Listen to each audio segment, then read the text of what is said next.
मैंने भी CA foundation हम दोनों साथ में कर रहे हैं, तो मैंने भी साथ उसी टाइम पे देखा था।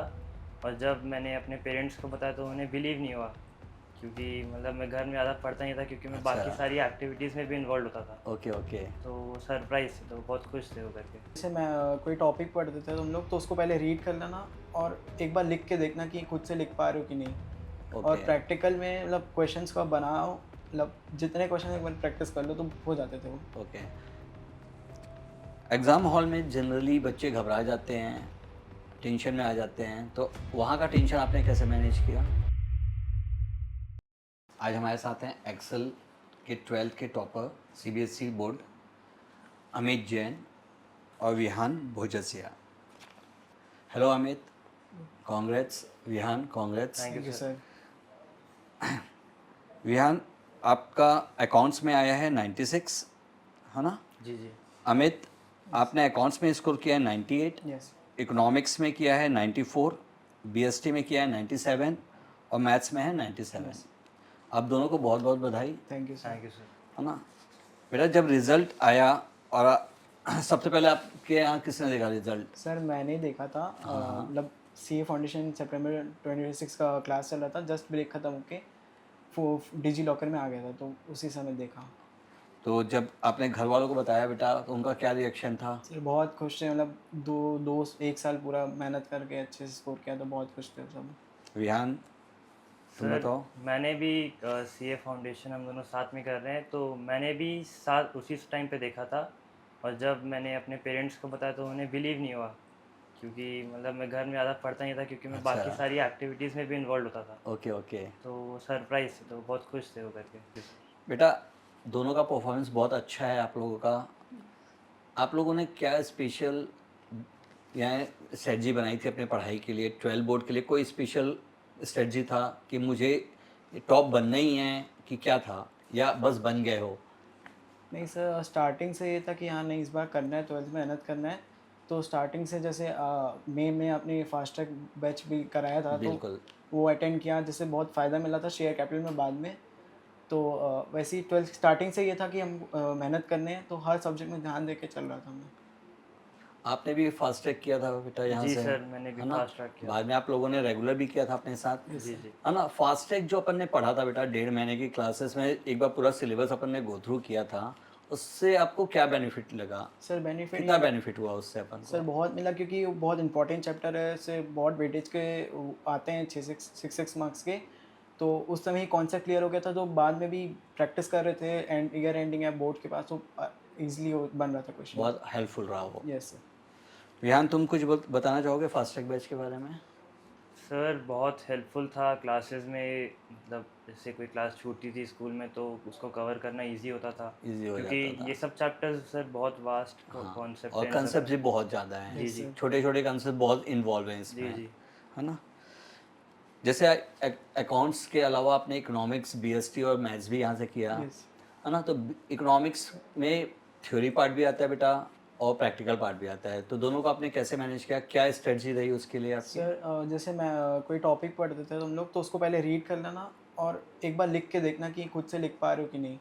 और ओके, प्रैक्टिकल में मतलब क्वेश्चंस को आप बनाओ, मतलब जितने क्वेश्चन एक बार प्रैक्टिस कर लो तो हो जाते थे वो। ओके। तो साथ में आप समरी नोट्स बनाते थे चैप्टर्स के, या सर पूरा कंप्लीट नोट्स ही लिख कर कंप्लीट देख लेते नोट्स ही थे? बना। चलो, बहुत बढ़िया।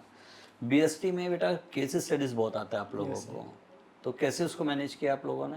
सर केस स्टडी करने के लिए कॉन्सेप्ट क्लियरिटी बहुत ज़रूरी है, तो पहले तो पूरे कॉन्सेप्ट क्लियर किए, फिर केस स्टडी में हिंट रहता था तो हिंट से ही पता चल जाता था कि आंसर वही रहता, तो हो जाता मतलब था। केस स्टडी के क्वेश्चन को बहुत आराम से और अच्छे से पढ़ना है, यस जो हिंट है उसी से अपन को ऑब्जर्व करके पूरा आंसर देना है। यस। चलिए, बहुत बढ़िया। एग्ज़ाम हॉल में जनरली बच्चे घबरा जाते हैं, टेंशन में आ जाते हैं, तो वहाँ का टेंशन आपने कैसे मैनेज किया? सर मई में साथ हुआ था अप्लाइड मैथ से, मेरा एक क्वेश्चन जो थोड़ा गड़बड़ बन गया था, मैं वापस हुआ तो मेरे को वो लगा कि मेरा टाइम पे पेपर नहीं हो पाएगा, लेकिन मैंने उसको दूर रखा नहीं, पाएगा वो 3 घंटा सॉल्व करना ही है तो पहले सॉल्व किया। चलो बढ़िया, यानी कि जो आता था पहले उसको सॉल्व करके ख़त्म कर लिए, फिर समय बचा तो उसको वापस यस सॉल्व सर। किया। चलो, बहुत बढ़िया। आप विहान? सर मैंने सारे बोर्ड के पेपर्स को नॉर्मल पेपर जैसे ही समझा और नॉर्मली उनको बिना टेंशन फ्री सॉल्व किया ओके। टाइम लिमिट में। तो यहाँ पे जो आपके मॉक टेस्ट होते थे, जो सैम्पल पेपर अपन ने यहाँ पे सॉल्व किया, वो कितना हेल्पफुल रहा बेटा आप लोगों को? सर बेनिफिट मिला क्योंकि एक वो पता चला कि हम कितने टाइम पे सॉल्व कर पा रहे हैं, और उसी से भी प्रैक्टिस हो जाता है तो। प्रैक्टिस अच्छी हो हाँ, गई थी। ओके, जिससे स्पीड अपनी बढ़ गई थी, यस। है ना? बेटा बच्चे आजकल जनरली रात को पढ़ना प्रेफर करते हैं, तो आप लोग का क्या स्ट्रेटजी थी? दिन में ही पढ़ते थे, रात को आराम करते थे, या आप लोग भी रात को पढ़ना पसंद करें? सर मेरा भी रात पे ही था क्योंकि उस समय ना ये था कि कोई हल्ला गुल्ला नहीं आसपास, तो सेम सही वैल्यू। है, यानी कि उस समय डिस्टर्बेंस नहीं रहता है, तो यस, पढ़ाई अच्छे से हो जाती है। Yes sir. आपका भी हन? सर मैं रात को 12 से स्टार्ट करके सुबह 4 तक पढ़ता था यूजुअली, फिर ओके। मैं मतलब सो या जाता नाइट था। स्टडी ज़्यादा किया आपने? जी जी, क्योंकि चलिए, सुबह हमेशा मतलब स्टार्टिंग से रात को ही पढ़ा तो इसकी सही आदत है। थी। और बेटा मोबाइल का यूज़, सोशल मीडिया कितना यूज़ किया आपने एग्ज़ाम टाइम, यानी कि through out the year social media में इन्वॉल्व रहे, या एग्ज़ाम टाइम कुछ दूरी बनाए आप लोग?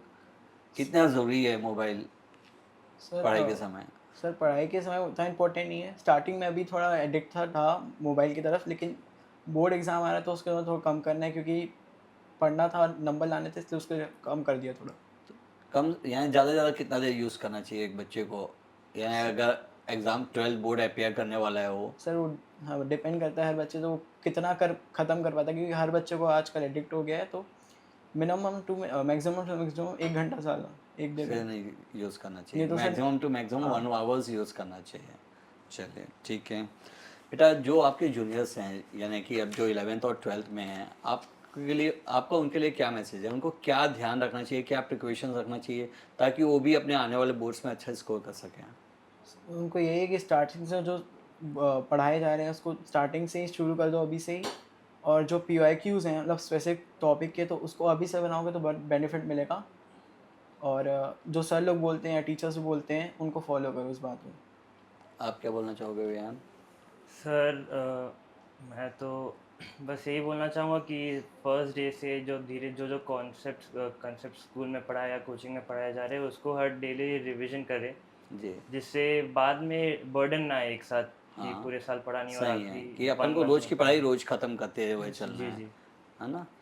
अमित, जैसे तुम ऑफलाइन में थे, रेगुलर आते थे, तो कंसिस्टेंसी एकदम रेगुलरिटी का क्या इंपॉर्टेंस रहा, क्या बेनिफिट मिला तुमको? सर अगर कई कोई बच्चे होते हैं जो जैसे 1-2 दिन नहीं आते हैं, तो अगर कोई कॉन्सेप्ट हो जाता है, उसी के क्वेश्चन चल रहे होते हैं, तो कई बच्चों के दिमाग में ये आता है कि हमको समझ ही नहीं आ रहा है, हम कैसे करेंगे, फिर उसके कारण और गैप हो जाता है, तो बिल्कुल, कंसिस्टेंसी यानी बहुत कि इंपॉर्टेंट है। 12th में अपन ने देखा है कि जनरली हर दूसरे क्वेश्चन के बाद नया कंसेप्ट आ जाता यस है। सर। तो कंसिस्टेंसी का बेनिफिट ये रहता है कि कंसेप्ट पूरे कवर हो जाते हैं, जिस कारण से हमारा जो डर है वो खत्म हो जाता यस सर। है ना? और जो टेस्ट था, आपने मोस्टली सारे टेस्ट अपियर किए थे? Yes sir. आपने भी किया, यस सर। ऑनलाइन किया भले, लेकिन टेस्ट पूरे अपियर किया आपने यस सर। भी? क्या बेनिफिट मिलता था बेटा जो अपना वीकली टेस्ट होता था? क्या बच्चों को प्रिपेयर करके देना चाहिए या नहीं चाहिए वो चीज़? सर प्रिपेयर करके देना चाहिए कि उनको ये पता चलता है कि उनका टॉपिक एग्ज़ाम पॉइंट मतलब एग्ज़ाम में अगर वो बनाएंगे तो बन रहा है कि नहीं with in the specified time, और उनको उनकी गलतियाँ पता चलेगी कि हमको और उसमें और मेहनत करना है, उसको सुधारना है, मीन्स क्योंकि। टॉपिक वाइज तैयारी होती जाती यस है। सर। चलो बहुत बढ़िया, है ना? तो हमारे दोनों टॉपर्स के व्यू आप लोगों ने देखे, सुने।